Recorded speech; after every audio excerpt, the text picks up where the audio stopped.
திருச்சிற்றம்பலம். தை அமாவாசை அன்னைக்கு நமக்கு அபிராமி பட்டர் அபிராமி அந்தாதியை அருளி செய்தார்.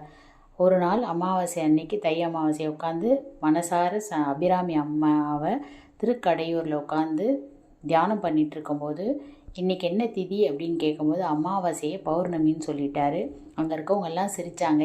ஏன் அப்படின்னு கேட்டோடனே அம்மாவை பூர்ணமாக, அதாவது அவளை சரணடைந்து பார்க்கும்போது சோதியாக தெரிந்ததால் அந்த அமாவாசை திதியை பௌர்ணமி திதி அப்படின்னு சொன்னதாகவும், அரசனுக்கு கோபம் இன்னைக்கு இது பௌர்ணமியாக இல்லை அப்படின்னா நான் இவரை தூக்கிலிடுவேன், இல்லைன்னா அவருக்கு ஒரு மரண தண்டனை அப்படிங்கிற மாதிரி விதித்தார்.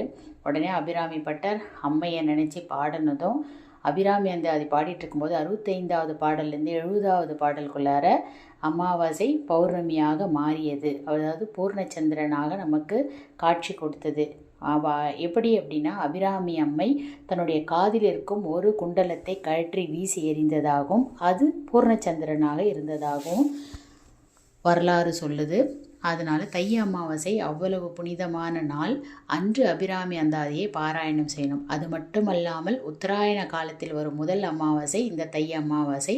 நமக்கு ஆசி வழங்குவதற்காக புரட்டாசி மாதத்தில் வரும் மாகாளி அமாவாசை அன்று பூமிக்கு பித்ருலோகத்தில் இருந்து வரும் நம்முடைய முன்னோர்கள் தை அமாவாசை நாளில் மீண்டும் பித்ருலோகத்திற்கு செல்வதாக நம்பப்படுகிறது.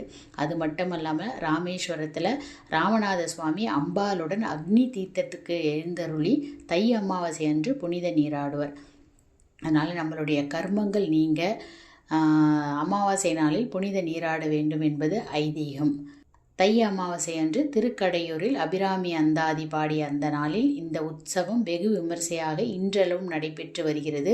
அமாவாசை நாளில் பித்ருக்களின் வழிபாட்டை காலையில் மேற்கொள்ள வேண்டும். மாலை 6 மணிக்கு மேல் வாழ்க்கையில் தன்னுடைய நிலை மாறாதா என தீராத கஷ்டத்தில் இருப்பவர்கள் நெய்விளக்கேற்றி அபிராமி அம்மையை மனதார வேண்டிக் கொண்டு அபிராமி அந்தாதியின் 100 பாடல்களையும் பாடி வரலாம். திருச்சிற்றம்பலம்.